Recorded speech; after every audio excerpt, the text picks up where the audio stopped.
ऐरोलीतल्या महापालिका रुग्णालयामध्ये एका गर्भवतीचा आणि पोटातल्या बाळाचा मृत्यू झाला। चुकीच्या उपचारांमुळे महिला दगावल्याचा आरोप तिच्या नातलगांनी केला। विशेष म्हणजे उपचारादरम्यान आणखी एका गर्भवतीची प्रकृती चिंताजनक झाल्यामुळे प्रकरणाचं गांभीर्य वाढलंय। यावरून राजकीय पक्षांनी महापालिका आयुक्तांच्या दालनामध्ये आंदोलन करून दोषींवर कारवाईची मागणी केली आहे। बघूया यावरचा हा खास रिपोर्ट। नवी मुंबई महापालिका रुग्णालयात गर्भवतीचा मृत्यू, चुकीचं इंजेक्शन दिल्याचा नातलगांचा आरोप, अन्य एका महिलेची प्रकृती चिंताजनक, राष्ट्रवादी मनसे शिवसेनेची आयुक्त कार्यालयात आंदोलन। सोनम डोंगरे ही 8 महिन्यांची गर्भवती ऐरोलीच्या रुग्णालयात दाखल झाली होती। मात्र उपचारादरम्यान तिचा मृत्यू झाला, तर तिचं बाळही पोटातच दगावलं। उपचार करताना चुकीचा डोस दिल्यानं सोनम हिचा मृत्यू झाल्याचा आरोप नातलगांनी केला।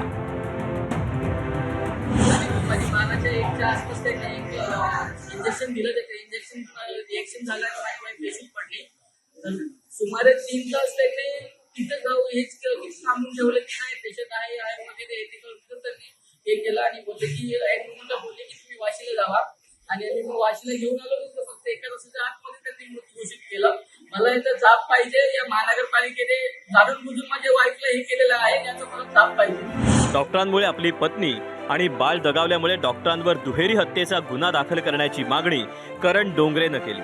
मुंबईतल्या रुग्णालयात सोनमचा शवविच्छेदन करण्याचा आग्रह धरत नातलगांनी पार्थिव ताब्यात घेण्यासही नकार दिला। धक्कादायक बाब म्हणजे याच रुग्णालयात दाखल रिचा मिश्रा या अन्य एका महिलेची प्रकृती चिंताजनक आहे। तिलाही चुकीचा डोस किंवा इंजेक्शन दिलं गेल्याचा संशय आहे। या प्रकारानंतर नवी मुंबईतले राजकीय पक्ष आक्रमक झाले असून राष्ट्रवादी काँग्रेसनं महापालिका आयुक्तांच्या कार्यालयात ठिय्या दिला। दोषी डॉक्टरांना निलंबित करेपर्यंत केबिन सोडणार नसल्याचा इशारा आंदोलकांनी दिला। त्याचं निलंबन होत नाही, जोपर्यंत संबंधित अधिकाऱ्याला बडतर्फ केलं जाणार नाही तोपर्यंत हे आंदोलन आम्ही इथे चालू ठेवू। त्यानंतर मनसेच्या कार्यकर्त्यांनी आयुक्त डॉक्टर कैलास शिंदेंच्या कार्यालयात ठाण मांडलं। मार्च महिन्यातही चुकीच्या इंजेक्शनमुळे एक गर्भवती दगावल्याचा दावा करताना मनसेनं कठोर कारवाईची मागणी केली। 17 मार्च 2026ला प्रतीक्षा उदय खांडेकर ह्या त्यांच्या पत्नीला 8 महिन्याची गर्भवती असताना त्याच राजमाता जिजाऊ रुग्णालय ऐरोली येथे नेलं असताना सेम इंजेक्शन दिलं गेलं आणि त्यात त्यांचा मृत्यू झाला, त्यांचं बाळ दगावलं। ह्या पद्धतीच्या घटना नवी मुंबईत घडत आहेत आणि 17 मार्चला जर आपल्याला कल्पना आहे की या पद्धतीची घटना घडली तर मग ते डेक्सा नावाचं इंजेक्शन का दिलं जाते, पुढे त्याचे प्रयोग का केले जात आहेत, याच्या मागे कुठली फार्मा कंपनी आहे, आपण करोडोचे इंजेक्शन्स घेऊन ठेवले आहेत का? राष्ट्रवादी आणि मनसेनंतर शिवसेनेच्या कार्यकर्त्यांनीही महापालिका मुख्यालयात धाव घेत अधिकाऱ्यांना जाब विचारला।